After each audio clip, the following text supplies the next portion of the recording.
মামুর ভাই, হ্যাঁ এই যে আপনার ভিডিওটা দেখাইলাম, জি এই ভিডিওর বিষয়ে কিছু কথা বলেন। ভিডিওর কিছু বিষয়ে কিছু কি বলবো। ও যে করিয়েছে ওর বাপও বন্ড ওর মাও বন্ড, ওর বাপও ফাজিল ওর মাও ফাজিল, তাই তো বাবু এরকম ফাজিল হয়েছে। ওসব কি কোনো জায়গায় চলে নাই ও। আপনি কি জানেন উনি কিন্তু একজন পীর সাহেব। তো পীর সাহেব আবার সামনে আসলে চলাই দিব বলবো পীর সাহেবের। ওনার কিন্তু কোটির কোটির ভক্ত আছে বাংলাদেশে। তো তাও কিন্তু এটা আমার কি কোটির কোটির বক্তা, বক্তা কি আসবে বক্তায়? ও বক্তা কোন কাজে লাগবে? মানুষকে কোন মানুষ এটা বুঝ দিতে পারবে? ওরা কি বুঝ দিতে পারবে? উনি আবার আচ্ছা গাঁজা করবো বন্ড, গাঁজা খাইছে ও?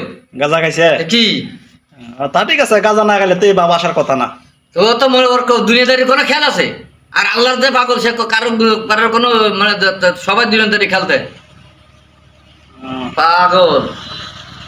আচ্ছা, আপনি কি মনে করেন যে এরকম পীর সাহেব ইসলাম ধর্মের জন্য ক্ষতিকর? যে ইসলাম ধর্মের মানে এক নম্বর ক্ষতিকর লোক ও একটা ভাইরাস, ভাইরাল না ভাইরাস, ভাইরাস। হ্যাঁ ভাইরাস। ওরা যদি আমার সামনে পাইতেন তাহলে কি করতেন? সামনে ভালিও শর্টপটে খাওয়াতাম মোবাইল সোদের আমি। কি করতেন? চটপটি খাওয়াইতেন। মামুর ভাই, জি ভাই। এই যে যে লোকটা দেখলেন আপনি, হ্যাঁ উনি কিন্তু তাহিরি হুজুরের পীর।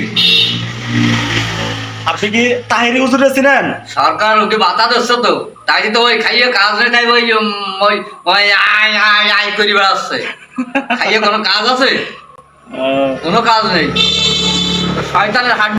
মামুর ভাই, জি ভাই। আপনি কি তাহিরি হুজুরে চিনেন? হ্যাঁ ও তো আর একটা মানে মানে স্টেজ উঠে ভটনামি করবে, সেই সেই সাধারণ ফাজিল। তাহিরি? হ্যাঁ আমি তো শুনছি আপনি কি তাহিরি হুজুরের ভক্ত। হ্যাঁ ভক্ত মানে ওর আসলে কষা দেবো, ভক্ত ভক্ত বেরিয়ে যাবে ওর। তো তাহিরি হুজুরে কি চটপটি খাওয়াবেন? শর্টপটি না ওর ফুচকাও খাওয়াবো। আপনি তাহিরি হুজুরে ফুচকা খাওয়াবেন? তো ফুচকা খাওয়াই কি টাকা নেবেন? টাকা টাকা নেবো, সেই সাথে পাঞ্জাবি জামা যা আছে আর ভটনামি চুলমুল সব থাকবে না, একটাও ছিঁড়ে ফেলে দেবো। আচ্ছা।